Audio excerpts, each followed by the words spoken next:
The incident on the Nexus station. The diplomatic vessel Celestial Harmony hummed gently as it sailed through the darkness of space, its hull gleaming under the light of distant stars. Inside, the main passenger deck buzzed with conversations in dozens of languages. The clicking mandibles of the insectoid Vexera, the melodic tones of the crystalline Luminar, and the deep rumbling speech of the reptilian Crescians. Sergeant Maya Chen stood silently in the entryway, her military posture unwavering despite the exhaustion that pulled at her bones. 36 hours awake, 3 planetary rotations without proper rest, and now this, being the lone human representative on a diplomatic shuttle heading to Nexus Station, the heart of the Galactic Confederacy. She adjusted the collar of her uniform, standard issue United Earth Defense Force, but with special insignia that most aliens wouldn't recognize. Her dark eyes scanned the cabin, noting how conversations halted momentarily as alien diplomats and officials observed her entrance. Most resumed their discussions almost immediately, dismissing her presence as inconsequential. Humans were rare in these circles. After the Arcturus conflict 50 years ago, Earth had withdrawn from most galactic affairs, becoming insular and mysterious. The common belief among the alien species was that humans had been humbled, perhaps even broken by their defeat. The truth was far more complex. Maya spotted an empty seat next to a Crescian diplomat. The reptilian alien wore elaborate ceremonial armor that glinted with embedded gemstones, signifying high rank. She moved toward the vacant spot, her boots making barely a sound on the polished floor. As she began to lower herself into the seat, the Crescian's scaled hand shot out, blocking her path. "This seat is reserved for beings of diplomatic significance," the Crescian said, voice dripping with disdain. "Find somewhere else, human." The cabin fell silent. All eyes turned toward them, watching the confrontation with a mixture of curiosity and subtle amusement. Humans had fallen so far in galactic standing that even this small slight would go unchallenged, or so they thought. Maya didn't flinch. She didn't raise her voice. She simply reached into her breast pocket and removed a small metallic disc, no larger than a coin. With deliberate slowness, she placed it on the table between them. The disc activated immediately, projecting a holographic emblem that rotated slowly in the air. A stylized Earth surrounded by 7 stars, with a falcon's silhouette soaring above. The Crescian's reaction was immediate and shocking. His scales paled, the vibrant green fading to a sickly yellow. His clawed hand, which had been blocking Maya's path, withdrew as if burned. "Impossible," he whispered. The 7th Talon was disbanded. Maya's expression remained neutral as she pocketed the holographic disc. Publicly, yes. A Luminar diplomat leaned forward, crystal facets glinting with curiosity. "What is the meaning of this symbol?" Before anyone could answer, the Crescian rose abruptly, nearly knocking over his seat. I must make a call. Please, take the seat." He hurried away, scales still pale with shock. Maya sat down calmly, feeling the weight of stares from around the cabin. The aliens nearby shifted uncomfortably, suddenly reassessing the lone human in their midst. The 7th Talon whispered an elderly Vexera to its companion, mandibles clicking nervously. "I thought it was just a story used to frighten cadets." Maya remained silent, allowing their fear and curiosity to build. The 7th Talon had been Earth's most elite special operations unit during the height of human expansion. Their missions were classified, their methods unknown, but their effectiveness legendary. After the Arcturus conflict, all records indicated they had been disbanded, a concession to peace. Clearly, that wasn't entirely accurate. The ship's announcement system chimed softly. Approaching Nexus Station, all passengers prepare for docking procedures. As the massive space station came into view through the viewport, a gleaming construct of metal and light, housing the Galactic Confederacy's central government, Maya noticed how the other passengers were now giving her a wide berth. News traveled fast, especially news that frightened people. The Celestial Harmony docked with a gentle shudder, magnetic clamps securing it to the station. Passengers began gathering their belongings, but no one sat in the now vacant seat beside Maya, despite the crowded cabin. As she rose to leave, a slender luminar approached her. Unlike the others, this crystalline being showed no fear, only intense curiosity. "Sergeant Chen," the luminar said, its voice like wind chimes, "I am Ambassador Prisma. If you would permit me, I believe we have matters to discuss before the General Assembly." Maya nodded slightly. "Lead the way, Ambassador." They disembarked together, stepping onto the grand promenade of Nexus Station. The space was massive, with a transparent dome above showing the swirl of stars and the blue-green planet around which the station orbited. Aliens of countless species moved about their business, most paying no attention to the human and luminar walking side by side. "You've caused quite a stir," Prisma observed, crystal facets shifting in what Maya recognized as amusement. The Crescian who vacated his seat is Admiral Vexcor, head of their military delegation. He's currently in emergency communication with his government. "Is that so?" Maya replied neutrally. "Indeed.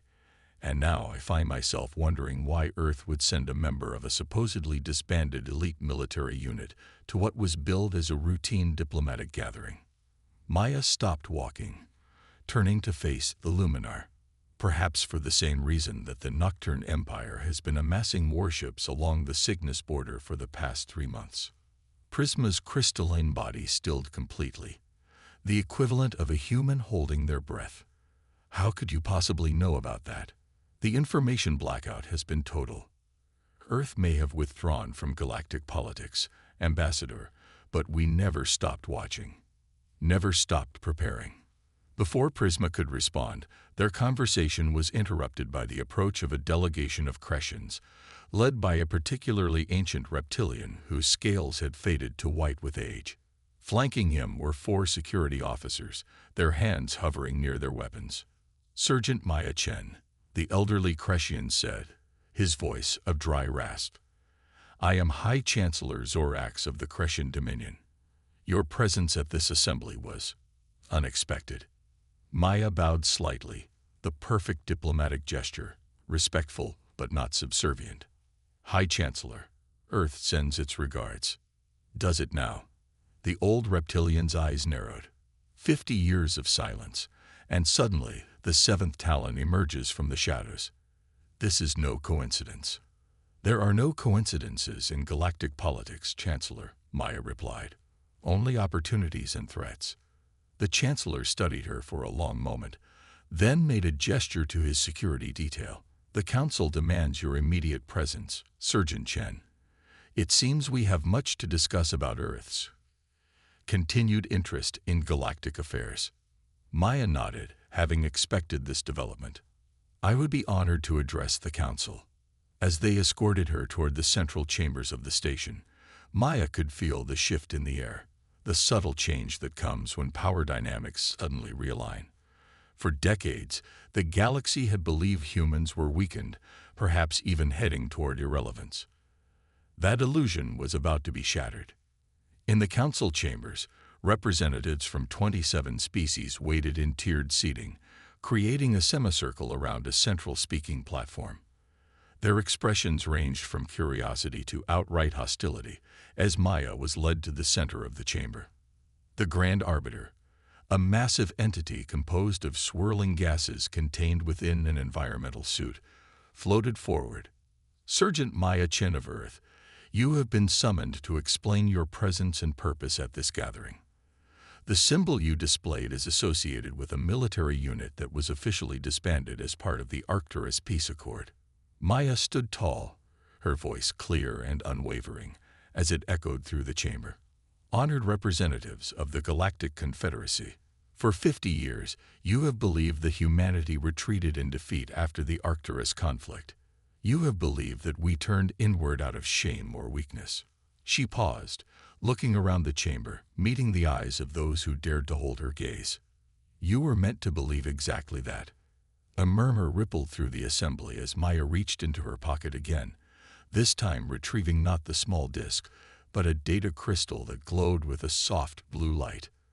What I am about to share with you will change everything you think you know about the past 50 years, and about the threat that now looms over all of us. The truth unveiled. The data crystal in Maya's hand pulsed with a soft blue glow as she placed it on the reader at the center of the council chamber. Immediately, the lights dimmed, and a holographic display sprang to life above her, showing star charts of a remote section of the galaxy.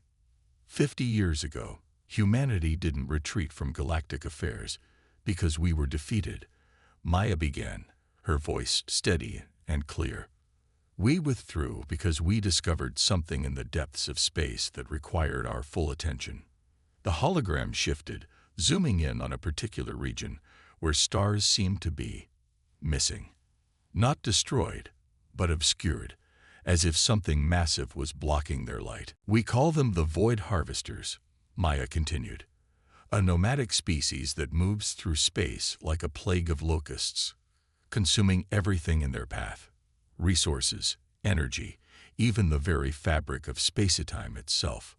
Chancellor Zorax leaned forward, his ancient eyes narrowed. If such a threat existed, our deep space monitoring stations would have detected it. Maya smiled thinly. Would they? The same monitoring stations that failed to detect Earth's buildup of defensive systems over the past 5 decades. The same technology that missed the Nocturne Empire's fleet movements. Uncomfortable murmurs rippled through the chamber. The Luminar ambassador, Prisma, spoke up, voice like crystalline bells. What evidence do you have of these Void Harvesters? In response, Maya tapped the data crystal again. The hologram changed to show footage from what appeared to be a small scout ship. The image showed a massive structure drifting through space, not a vessel in the conventional sense, but a sprawling, organic-looking construct that seemed to absorb the very light around it. This footage was captured 3 years ago by an unmanned Earth reconnaissance drone. We lost contact with it seconds after this transmission. The footage continued, showing the massive entity extending what looked like tendrils toward a small moon, which began to crumble under some invisible force, its matter streaming toward the dark entity in ribbons of disintegrating rock. The council chamber had gone completely silent. For 50 years, Maya continued, Earth has been preparing. The 7th Talon never disbanded. We merely went underground, coordinating Earth's defense initiatives and gathering intelligence. We developed technologies, weapons, and strategies specifically designed to combat this threat. Why not share this information? Demanded a Vexra representative, mandibles clicking in agitation. Why keep such a danger secret from the rest of the Confederacy? Maya's expression hardened. Would you have believed us? After Arcturus, Earth's credibility was in tatters. Our warnings would have been dismissed as propaganda or a ploy to regain influence. She looked around the chamber, meeting the eyes of various representatives. And frankly, we weren't certain whom we could trust. The political landscape of the Confederacy has always been complicated. The Grand Arbiter's environmental suit hummed as the gaseous entity inside shifted. These accusations are serious, Sergeant Chen. You imply not only that a catastrophic threat approaches, but that there may be elements within the Confederacy that would have undermined efforts to address it. I imply nothing, Maya replied firmly. I state it as fact. The Nocturne Empire has been aware of the Void Harvesters for at least 15 years. Instead of preparing defensive measures, they'd been positioning themselves to benefit from the chaos that will ensue when the Harvesters arrive. At this accusation, the Nocturne representative, a tall, shadow-like being with glowing red eyes, rose from his seat. This is slander. The human brings no proof of these wild claims. Maya tapped the data crystal once more. New images appeared. Intercepted communications, fleet movements, resource stockpiling. The evidence is here for all to see. The Nocturne Empire has been systematically positioning itself to survive what they believe will be the collapse of the Confederacy. The chamber erupted in shouts and accusations. Species that had been allies for centuries now eyed each other with suspicion. The Grand Arbiter's environmental suit glowed brightly as it called for order. Silence. The arbiter's voice boomed through the chamber, immediately quieting the uproar. Sergeant Chen, if what you say is true, why reveal this information now? Why not continue your preparations in secret? Maya's expression softened slightly for the first time since she'd entered the chamber. Because we've run out of time. Our latest projections indicate that the Void Harvesters will reach Confederate space within 18 months. Earth cannot stand against this threat alone, nor would we wish to try. Despite our differences, despite the history between us, we share this galaxy, and we will share its fate. She straightened her shoulders, her voice taking on a commanding tone that seemed to fill the entire chamber. Earth is prepared to share all our research, our technology, and our strategic plans. We're prepared to rejoin the Confederacy as full members, not out of weakness or necessity, but because unity is our best hope for survival. Chancellor Zorax rose slowly from his seat, his ancient frame seeming to bear the weight of the revelation. The Crescian people have a saying. The enemy of existence makes allies of us all. If what you have shown us is genuine, then old grudges must be set aside. He turned to face the other council members. I move that we immediately establish a joint task force to verify this information and begin preparations. If the Void Harvesters are real, we have no time to waste on politics or past grievances.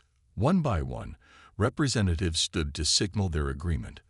The Luminar, the Vexra, even species that had historically been hostile to humans. Only the Nocturne representative remained seated, his glowing eyes fixed on Maya with undisguised hatred. It seems we have consensus, the Grand Arbiter announced. Sergeant Chen, the Council accepts Earth's offer of cooperation. We will need everything your people have learned about this threat. Maya nodded solemnly. Earth stands ready. As the formal proceedings concluded and the Council began to disperse to make preparations, the Crescian Admiral, the same one who had denied Maya a seat on the transport ship, approached her. Sergeant, he said, his voice markedly different from their first encounter, respectful, perhaps even a touch fearful. I wish to apologize for our earlier interaction. Had I known your true purpose here. Maya cut him off with a raised hand. No apology necessary, Admiral. In fact, your action served its purpose. It allowed me to establish my credentials without raising immediate alarms. The Admiral blinked in confusion. You wanted me to confront you. Not specifically you, Maya explained, a small smile playing at the corners of her mouth. But someone was bound to challenge the lone human. People see what they expect to see. A representative of a diminished species, easy to dismiss. It made revealing the truth all the more effective. The Admiral's scales flushed a deeper green, a sign of embarrassment in his species. I see. Then I was merely a pawn in your strategy. We are all pawns in the greater game, Admiral, Maya replied, her expression serious once more. The difference is whether we recognize the board for what it is. As the Admiral departed, Ambassador Prisma approached, crystal facets glinting with what Maya had come to recognize as admiration. Humanity has been playing a long game indeed, Sergeant Chen, the Luminar observed. 50 years of preparation, hidden in plain sight while the rest of the galaxy thought you licked your wounds in isolation. Maya's expression remained neutral, but there was a hint of pride in her voice as she responded. Humans have always been underestimated by the galactic community. Our physical strength doesn't match the Crescians. Our technology seemed primitive compared to the Luminar. Our lifespans are brief compared to most spacefaring species. She looked out through a viewport at the stars beyond. But we possess something that has served us well throughout our history: adaptability. The ability to face overwhelming odds and find a way to survive, even thrive. And now, Prisma asked, what happens now that humanity has revealed its hand? Maya turned back to the ambassador, her face resolute. Now we do what humans have always done when facing extinction. We fight, not just for ourselves this time, but for all sentient life in the galaxy. As they stood there, looking out at the vast expanse of space, Maya thought about the seat she had been denied on the transport ship. Such a small slight, born of arrogance and misconception. The galaxy had thought humanity broken, retreating to lick its wounds after defeat. How wrong they had been. For 50 years, humans had been building, planning, preparing, not in defeat, but with purpose. And now, as the greatest threat the galaxy had ever known approached, humanity would step forward once again, not as supplicants seeking a place among the stars, but as equals, perhaps even as saviors. The Crescian who had blocked her seat would indeed come to regret his actions, not because of any retribution Maya might seek, but because his small act of disdain represented everything the Confederacy had gotten wrong about humanity. They had mistaken patience for weakness, planning for retreat, and silence for submission. That misconception ended today.